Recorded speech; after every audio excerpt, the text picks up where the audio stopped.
So here I am, at the age of nearly 67, a year and a bit after receiving a diagnosis of cancer. I was told after a routine mammogram that there was something wrong, and I had another mammogram, and then I had an echo, and I had an appointment with the radiographer who showed me that there was a problem. And so I had a biopsy, and when the biopsy came back, I was told that I had a cancer of a milk duct in my breast. This was a in situ cancer, so it was 0 grade, contained cancer at a very early stage, but I was told that 99% of women would have the operation to remove this tumor very quickly, and an appointment for that operation was offered to me by my surgeon, who I had now met. I had a conversation with him about the risks of this kind of cancer, because I knew a bit about it, and I knew that there were some worries that women were being operated on too quickly. And I asked him what he would advise if it was his mother or his sister who was experiencing this. And he said only the person themselves can decide what they want to do, and I thought that was a very wise remark. And I knew what I wanted to do, and I said to him that I wanted to take a year to work with my cancer, and that a year later I would return to the hospital for a further mammogram, and if the tumor was still there or had grown, I would then have the operation, and meanwhile I would do what I could to try and strengthen my body to deal with this by itself, because I had a deep belief that cancers are not the enemy, they're something we co-create, and that we can also therefore absorb in some way again. I had doubts, of course, and my husband, who is a doctor, had doubts too, and he would rather have I had the operation straight away. So I had some qualms and some doubts and some dark nights of the soul, and I started reading a lot of things, and I came across some very interesting websites and videos, especially the series done by Ty Bollinger on the truth about cancer, in which I thought there were some things that were a little bit over-optimistic and unrealistic, but there were also some very important points that were made and that I could very much associate myself with. And they were that there are things you can do with any kind of cancer, and certainly a cancer at that earliest stage is well worth working with in the right way. The right way being re-establishing the way your body processes food and deals with infections and other aggressions in the body. So it was about really sorting out the bowels, and it was about changing one's diet to a large extent to eliminate additives and other things like that, artificial ingredients, to eliminate sugar, which was shown to increase the growth of cancer tremendously, and to increase one's intake of plants, a plant-based diet, eating loads of vegetables and loads of fruits, and no meat at all, and very little alcohol as well. So slowly but surely I got into the habit of eating like that. And the other thing, And indeed, it improved the way I was feeling greatly. And indeed, I did the other thing, which was equally important, which was to activate one's body and engage it to find its own protections, its own defense mechanisms back. So that's what I did too. I joined the local gym and I went to Zumba classes once a week and to Pilates classes twice a week. And of course I continued with my daily morning 15 minutes of yoga, which I've done for decades. And I also continued with my weekly hill walking and just tried to reinvigorate myself more with that. But I did some other things too, some of them perhaps irrational, but for me quite sensible. So one of the things I decided is that cancer was provoked by mechanical pressure on certain areas, and that in the case of breast cancer, the bras we wear have a lot to do with it. I always avoided wearing nylon bras already for that reason, because I'd come to believe that a long time ago.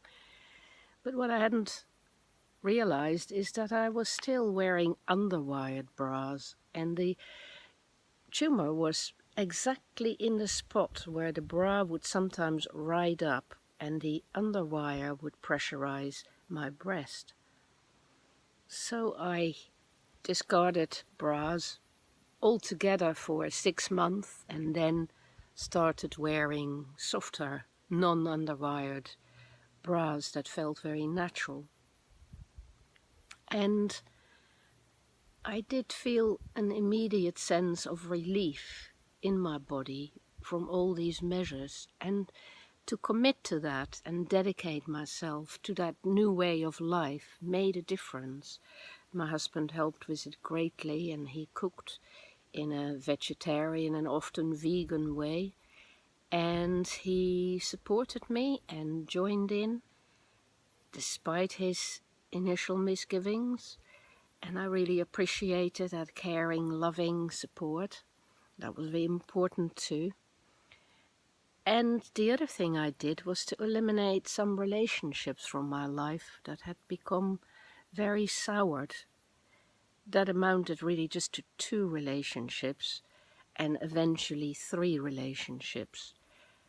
And to dare to say, I don't want to be with these people anymore because they upset me, they undermine me, and they make me feel worse every time I speak to them, was a very big thing for me to do. As a psychotherapist, I never permitted myself to make such judgments about people, and always challenged myself when my relationships went, a little bit difficult.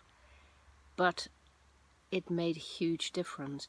The feeling of relief of being able to just surround myself with people that I felt I could relate to in an equal way and in a fair-minded way, in a warm-hearted way, made a huge difference to me too.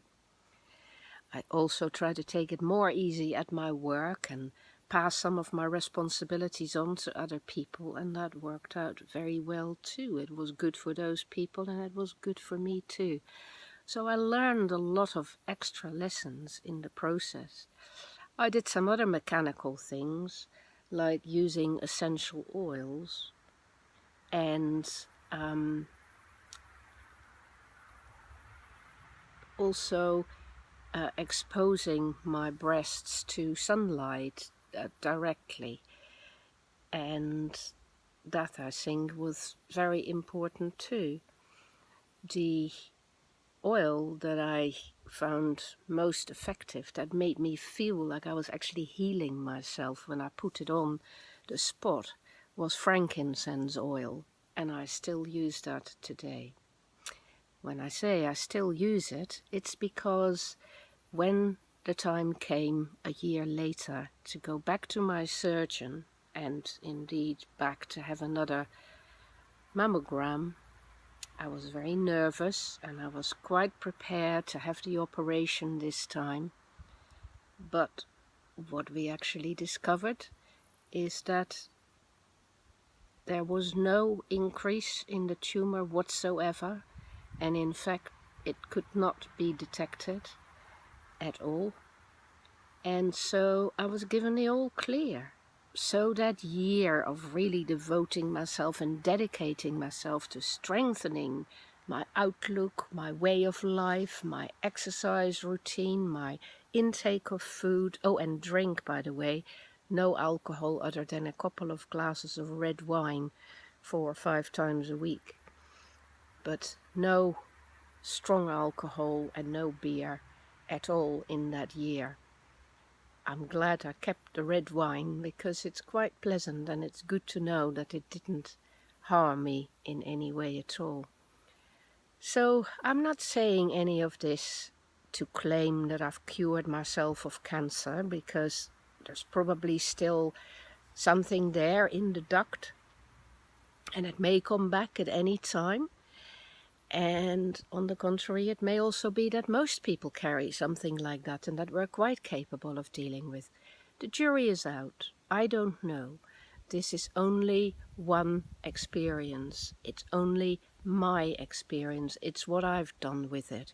I cannot say to other people, do this or do that, or don't do this or don't do that. Everyone has to work it out for themselves. But what I do know is that I am pleased that I took a risk to deal with this in my own way, doing the research and being systematic in how I changed my lifestyle.